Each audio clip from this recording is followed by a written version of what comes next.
Hi there, it's Christy with the Chirp YouTube channel. Today I'm here to talk to you about communication books. I have mentioned them in a couple of other videos that I've done. For example, this video right over there on echolalia and how to use that to help your child learn language even faster. And in that video I mentioned how to help kids use a communication book to help them to make requests and help them make decisions, because sometimes a child will just repeat the very last thing that you said rather than actually purposefully making an informed choice. We want kids to make an informed choice. One of the ways that we can do that is to educate them on how to use a communication book. So I'm going to move you through the steps, and of course this video will happen all at one time. But keep in mind that it's a poor idea to push your child through these steps. One of the reasons for that is because your child will get frustrated. Another reason is because you're not actually teaching your child to be independent in the areas where you want him to be independent. All you're teaching is an increased dependence on you to do the communication for him. We want your child to be able to independently master one step before moving to the next step. So keep that in mind. I'm going to tell you at each step of the way that we discuss here what counts as mastery and when you should move on to the next step. But please don't do it before then, because all that means is that you'll have to come back and repeat that step again later until your child is able to complete it, and that is no fun for anyone. Okay, so this is what a communication book looks like. This is just a 1-inch binder that I got. Actually, I get my binders online. I'll put a link down in the info box, but you can buy one of these at Staples. I don't know if Target carries this size. Obviously, this is not an 8.5 by 11 size, but it's a little more convenient and transportable. But it still has enough room for all the visuals inside, which is important to me. I think you can see in the video that I have little pokey Velcros right here. And you will need some Velcro coins, and the pictures have the soft part on them, and whatever is stationary has the pokey part on it. Excuse me. It is a high particulate advisory day today, and I think I'm breathing in some of those particulates. Okay, so to keep things consistent, you want to always put the fuzzy side on the visuals that get moved around, and always keep the pokey side on whatever stays stationary, just so that you don't have one picture with pokey side that won't stick to the other pokey side. It can become very confusing and messy, so that's kind of a good thing to keep in mind. Now I'm going to talk through these stages, but keep in mind that these are just the stages that I use when I'm working with a child. They're pretty flexible. I'm not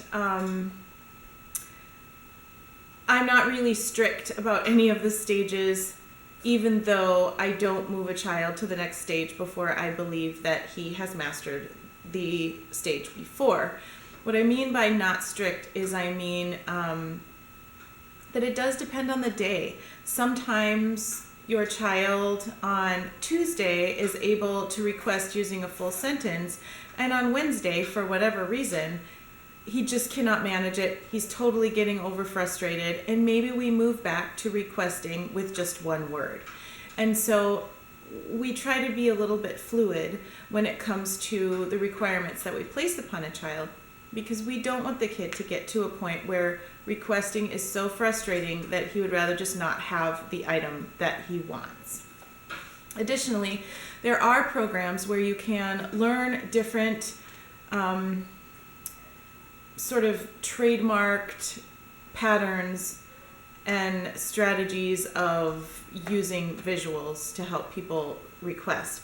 One of the more famous ones is called the Picture Exchange Communication System, or PECS, and I will put a link to their programs down below. They've got some great programs They really teach you to walk through the steps well, all the way from kids who are totally nonverbal all the way up to kids who are people who are verbal and using adjectives and other descriptor type words.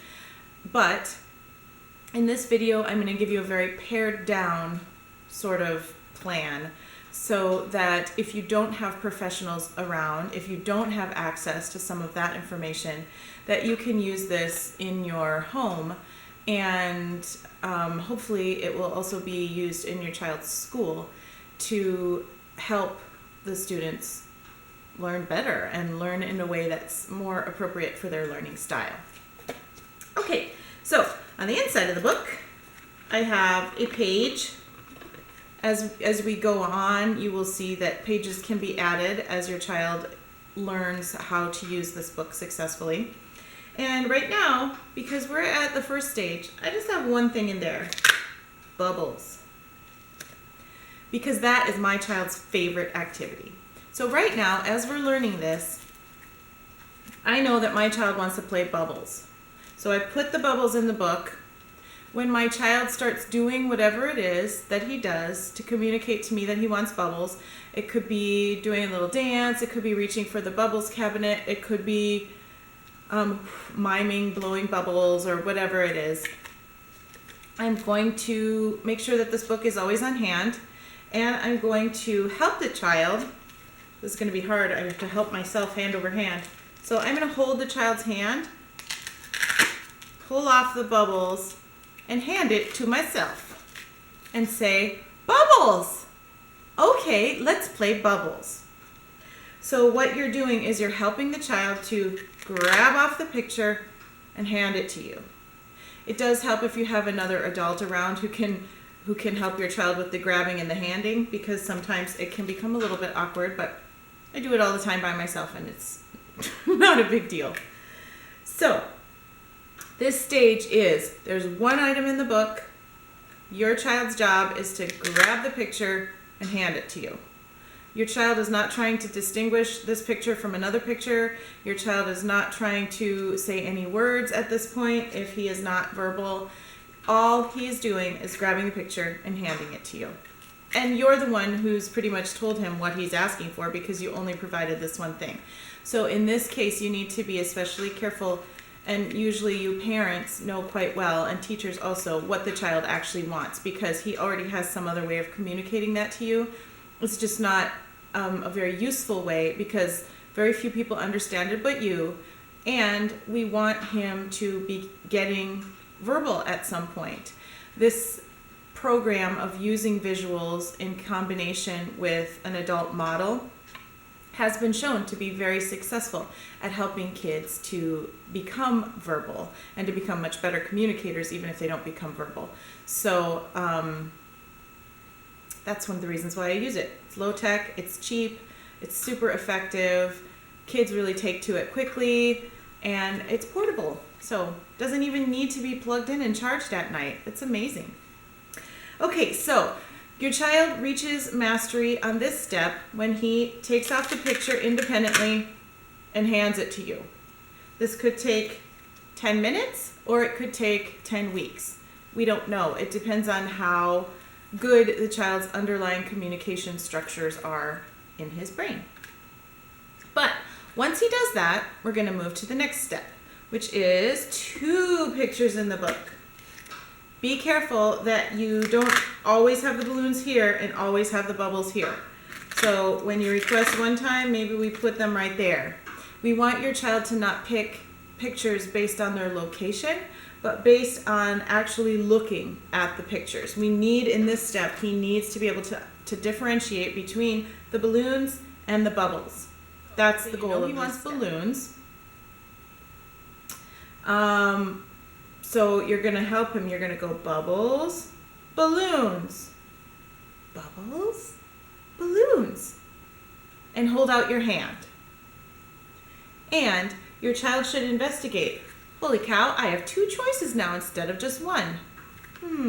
I wonder which one it is I really want. And so 50% of your chance is going to be that he's going to pick the balloons, which is what he wanted, and put that in your hand. That's great. However, what happens if he chooses bubbles when you know he wants balloons and he hands that to you? Well, what you do is you hold it up and you say, bubbles? And you get the bubbles and you hold up the bubbles right next to the picture and you say, bubbles? Okay. And then you open the jar and start to blow bubbles if he lets you get that far without starting to cry or hitting you or throwing a tantrum or whatever it is. Because he knows that he really asked for balloons in his head, even though he really asked for bubbles. And so we need to go through that process every time of, if you ask for bubbles, that's what you're going to get. You can't ask for bubbles, but I'm your mom, so I read your mind and give you balloons instead.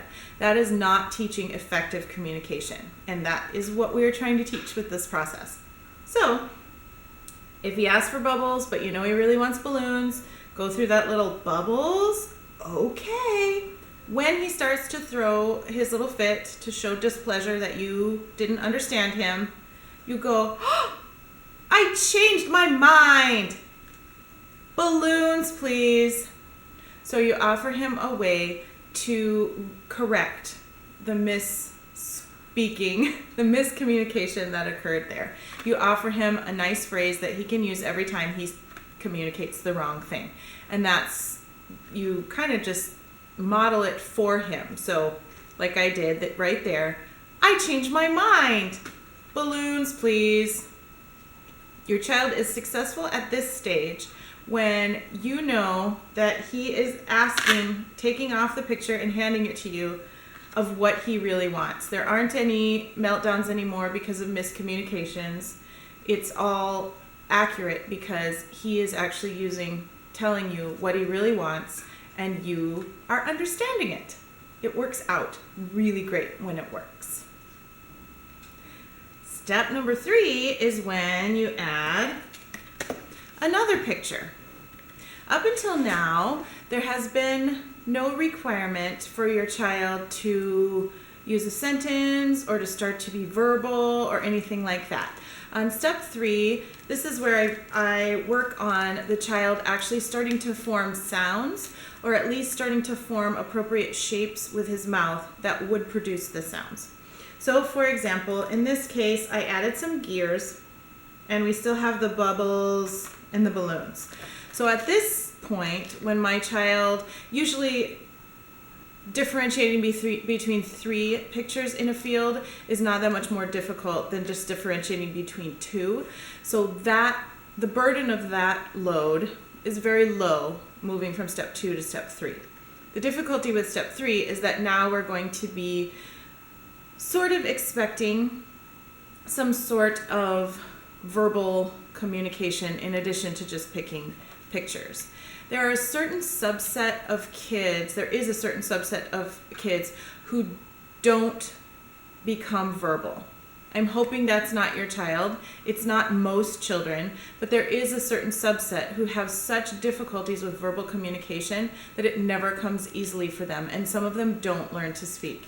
We're not going to wait at this step endlessly until the child learns to speak verbally, fluently, everything we put in here. But what we are going to do is we're going to start introducing a new expectation, even though we're not going to hold to it completely firmly. So for example, let's say I'm working with Anthony, and Anthony sees a new toy on here, so he picks off gears and he hands it to me. I'm going to hold it right by my mouth, right close to my face, and say, gears. Gears. I'm going to say it once very clearly, and then I'm going to wait with an air of expectation. He may try to say gears right there. If he does, I give him the gears immediately. If he doesn't, I try it probably 2 more times. Gears. Now in this process, what's happening is he's getting affirmation of what that word is, what the picture says. He's seeing my mouth produce those sounds, and he's getting the idea that I'm waiting for him to try it. So I'm giving him a lot of opportunities to hear the word, see the word, and practice the word. And that's what we want. And that has proven in studies to be very effective for kids who have apraxia of speech. And apraxia is difficulty sequencing the movements of your muscles that are involved in making speech sounds. So it's very frustrating for kids with apraxia to try to speak. And one of the ways that we can help that, especially at a very early age, is by offering tons and tons and tons of opportunity to practice the same word, to practice single words, to practice words and sentences, to hear the word being spoken, to see the word being spoken. And that's why we introduce few things at a time, and we repeat them a lot with visuals, with a cue of me saying the word, a model that is very obvious and visual. And then we prompt, not by saying, say gear, but by prompting gear and waiting with expectation. That's what I consider to be a good prompt.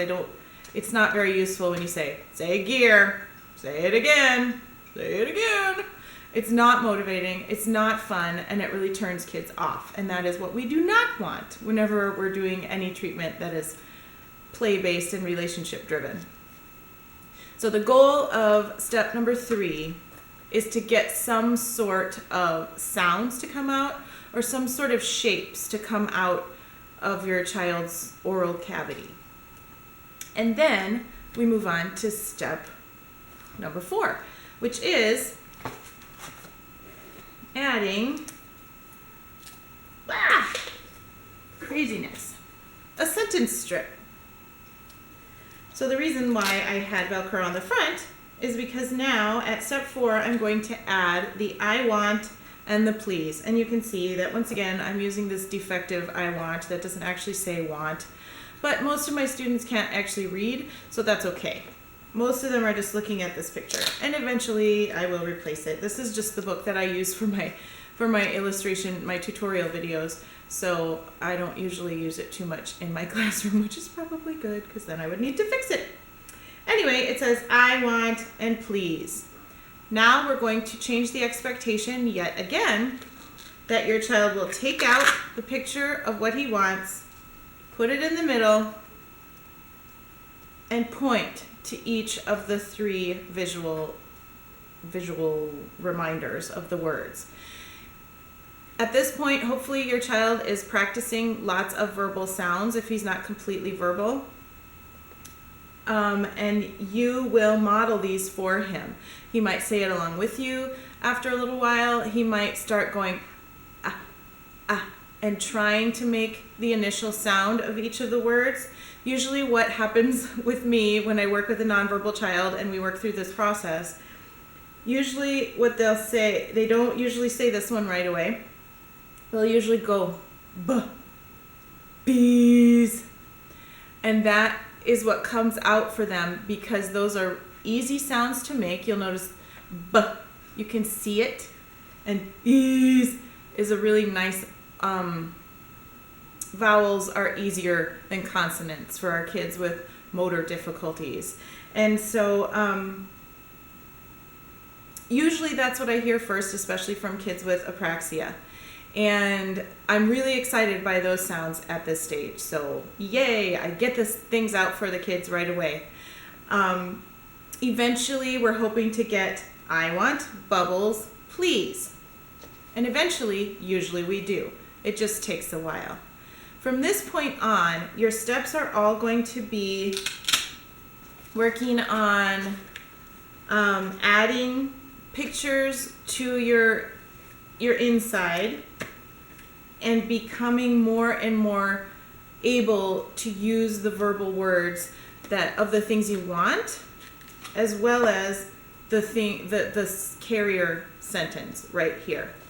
So as you add things to the inside, don't add them more than 1 or 2 at a time, because once again, your child needs to practice how to say all of these things and try to label them with simple, clear words that your child can understand.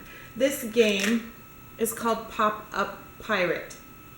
I don't call it pirate in my book. I don't call it Pop-Up Pirate in my book. I just call it pirate because it's a little easier for my kids to say. This is the gears game. I don't call it gearation, even though that's what its official title is. I call it gears. These are rocket balloons. I just call them balloons. And these are bubbles, and everybody calls them bubbles. But you'll also notice I don't try to be super polite. I'm not saying, may I have balloons, please? We're just stating a wanted desire. At this point, when your child is trying to use the sentence and you're slowly adding things to the inside, make sure that your child is still being successful differentiating between what he wants before you add another picture, and that your child is attempting to say the words that are in the book before adding more of them. If your child is saying all the words in your book, is totally zooming along with the sentence, you can up it and make it a little more difficult. Just think of, okay, what is the next step in development? Is the next step asking for a particular color of fruit snack? Maybe your child is going to learn to request a big cookie versus a small cookie, and you have a picture of the big cookie and a picture of the little cookie, and he needs to choose, I want big cookie, please. So you can be very creative with the communication book. I do recommend that you work with a speech language pathologist on this process, because we are trained to go through steps in a sequential and a logical way. But I do trust you as a parent to know your child, to understand the information that I'm trying to present here. And if you do not have access to a speech language pathologist, this is a great way to help your child learn to communicate more effectively. And it also decreases frustration in children who have difficulty communicating, because they are able to express themselves in a way that that makes sense to other people. So it is social and increases social skills. It is communicative and decreases behavior difficulties. So really, it's a great idea to implement in your home, and I trust you to be able to do that if you cannot find an appropriate professional. I will put links down below, though. If you live in any major metropolitan area, there will be thousands of speech language pathologists. Hopefully your child's school district also has some information for you on how to implement some sort of a visual communication strategy. And you can contact your child's school district, the special education department, and ask for a speech language pathologist there, because that is a requirement in schools, that children have access to speech therapy if they require it. I'm also going to put a link down below to a few books on this topic that I find especially helpful, so that you can read up and educate yourself even more. Don't hesitate to ask questions in the comment box, or shoot me an email if you have additional questions. Obviously, I can't answer all of your questions in huge detail. That's why it's really best to have a bunch of professionals that you can gather together on your particular team who actually know your child. But I will do my best to sort of give you some guidance if I can. Also, don't forget to subscribe. Click on that little birdie in the upper right hand corner of the video, and you'll be able to subscribe so that you don't miss any of these helpful and amazing videos. That was a little, pat on the back for me. I hope you have a wonderful day, and don't forget to create yourself a communication book, because they're great. Talk to you soon. Bye.